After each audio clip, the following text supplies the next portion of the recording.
What happens when a group of stressed out engineers, a ticking clock, and a touch of genius collide? You get a V8 so outrageous, so powerful, and so ahead of its time that even NASCAR had to throw up the white flag and say, okay, that's too much. Meet the Ford 427 SOHC, also known as the Cammer, the legendary engine built in less than 100 days. But what kind of engine could possibly dethrone the mighty 426 Hemi and leave the competition in its dust? Buckle up, gearheads, because this is a tale of speed, ingenuity, and just a pinch of chaos. Imagine it's 1964, and Ford is feeling the heat. Chrysler just dropped the 426 Hemi, a monster engine that turned the horsepower race into a full-blown arms race. It was like showing up to a knife fight with a bazooka. Dodge was flexing, GM was scrambling, and Ford was sweating bullets. Ford's involvement in NASCAR wasn't just about speed, it was a marketing strategy. They believed that win on Sunday, sell on Monday wasn't just a catchy slogan, it was a cornerstone of automotive sales. If Ford could dominate the track, they could dominate showroom floors too. So when Chrysler's Hemi started gobbling up trophies, Ford wasn't just losing races, they were losing customers. But Ford's frustration wasn't just about customer perception, it was personal. The rivalry between automakers in the 60s wasn't limited to the racetrack, it extended to boardrooms and marketing departments. Chrysler's Hemi wasn't just an engine, it was a statement that left Ford feeling upstaged. The urgency to retaliate wasn't just about winning, it was about reclaiming pride. Ford's top brass wanted a comeback so dramatic it would leave Chrysler scrambling for years. Enter Henry Ford II. Not one to take an L lying down, he gave his engineers an almost laughable mission. Build me a V8 so good it'll make Dodge cry. And oh, by the way, you've got less than 100 days. It was like asking someone to build the Eiffel Tower out of toothpicks. But hey, when the boss says jump, you don't just ask how high. You start drafting blueprints mid-air. Could Ford's engineers pull off a miracle in less than 100 days, or was this mission doomed from the start? Ford's engineering team took a long, hard look at their existing 427 FE engine and thought, you're good, but we're about to make you diabolical. Since NASCAR's rules cap displacement at 427 cubic inches, the engineers couldn't make the engine bigger. So they made it smarter. The big innovation? Converting the old-school pushrod design into a single overhead cam or SOHC setup. Switching to an SOHC design wasn't just about revving higher, it allowed for better valve control, improving efficiency, and power delivery at high RPMs. This design was revolutionary because it also helped eliminate valve float, a common issue at high RPMs where the valves can't close fast enough. With the SOHC setup, Ford engineers had created an engine that didn't just rev high, it stayed reliable while doing it. The design also featured larger valves at high flow ports, allowing the engines to gulp in more air and fuel, a critical factor in its monstrous output. By moving the camshaft to the top of the cylinder heads, engineers eliminated the need for long, heavy pushrods, which reduced parasitic losses and allowed the engine to rev like a caffeinated hummingbird. For non-gearheads, this is like upgrading from dial-up internet to fiber optic. Suddenly the engine could rev higher, breathe better, and hit notes no V8 had ever sung before. And then there was the timing chain. 6 glorious feet of it, snaking through the engine like a metallic spaghetti dinner. The timing chain, while innovative, was a double-edged sword. Its sheer length required precise engineering to maintain proper tension. To address this, Ford incorporated a series of tensioners and guides, ensuring the chain wouldn't jump teeth at high speeds. It was an engineering marvel, and a headache for mechanics who had to service it.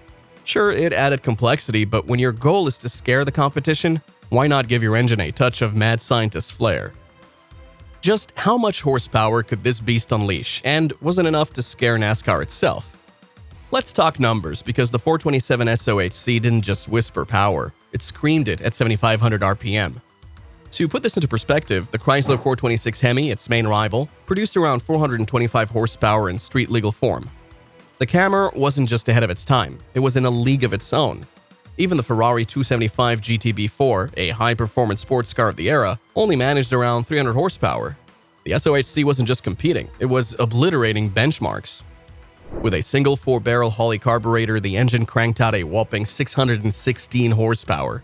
Add a twin 4-barrel setup and you're looking at 657 horsepower and 575 pounds per foot of torque.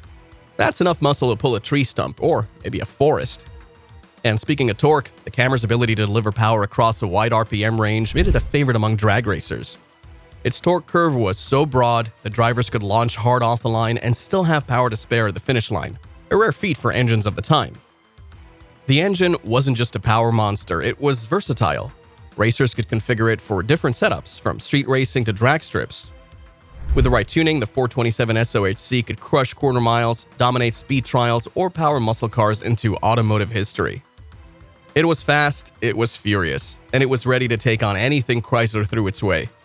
But then, just as Ford was gearing up to unleash the beast, NASCAR decided the SOHC was too fancy. Their exact words? Something about being too European. Translation: this engine scares us. And just like that, NASCAR banned it. Dodge's Hemi got the boot too, but Ford's engineers were left staring at their creation like disappointed parents. What now? If NASCAR didn't want it, where could the 427 SOHC find a new home to prove its worth? Ford figured, fine, we'll take it somewhere that does appreciate horsepower: drag racing. Suddenly, the 427 Camry was in the hands of racers like Sneaky Pete Robinson and Connie Kita, who weren't afraid to push it to its limits. One of the SOHC's key advantages in drag racing was its durability, at least until racers pushed it to extremes. To boost its performance even further, drag racers experimented with nitromethane fuel, which significantly increased horsepower but also raised the stakes for engine failure. The SOHC's strong block and forged internals gave it an edge, but even this engineering masterpiece had its limits. At full tilt, temperatures could skyrocket, pushing the materials to their breaking point. Yet when it worked, it was nothing short of magic. Its cross-bolted main bearing caps and reinforced block meant it could handle supercharged setups that other engines couldn't dream of surviving. And while drag racers were happy to blow these motors apart chasing records, Ford loved the publicity it generated. Kita famously hit 200 miles per hour in the quarter mile, though whether he was the first to do so is still a heated debate. What isn't up for debate is how the SOHC took the drag racing world by storm. It was like unleashing a lion at a dog show. Nobody stood a chance. The engine's dominance wasn't limited to professional circuits. Grassroots racers and hobbyists quickly embraced the SOHC for its potential.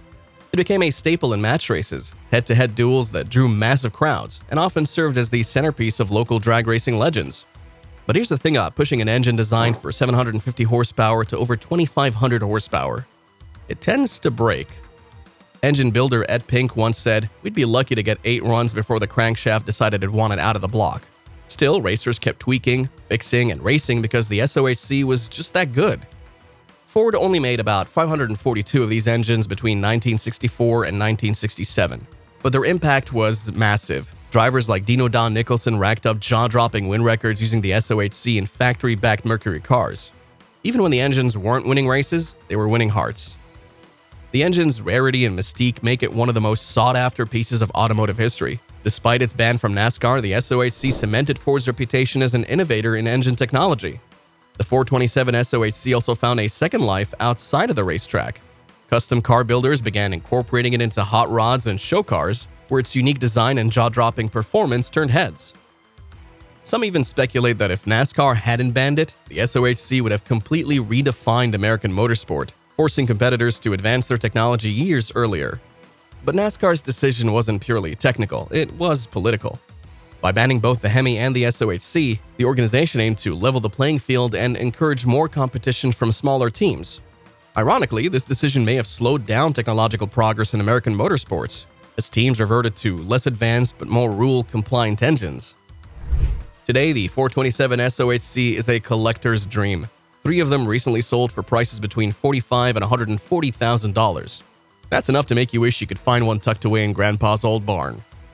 And while the Camry may never have seen the NASCAR glory it was destined for, its legacy lives on in Ford's modern overhead cam V8s, like the Coyote engine. In a way, the 427 SOHC wasn't just a beast, it was a blueprint for the future. So, was the 427 SOHC the greatest V8 ever made? Maybe, maybe not. But one thing's for sure, it was a testament to what happens when engineers, under insane pressure, create something truly groundbreaking. The 427 SOHC wasn't just an engine, it was a symbol of an era when automakers weren't afraid to take risks and push boundaries. It's a reminder that innovation often comes from desperation, and sometimes, the most brilliant creations are born from the need to prove a point. Now, let me know in the comments, do you think the 427 SOHC deserves its legendary status, or is it just an overhyped Frankenstein? And while you're at it, smash that like button, share the video with your fellow gearheads, and subscribe for more tales of automotive insanity. Also, do check out our previous videos like the most eye-catching classic American cars under $20,000 you need to see. Until next time, keep your RPMs high and your timing chains tight. Drive safe, everyone.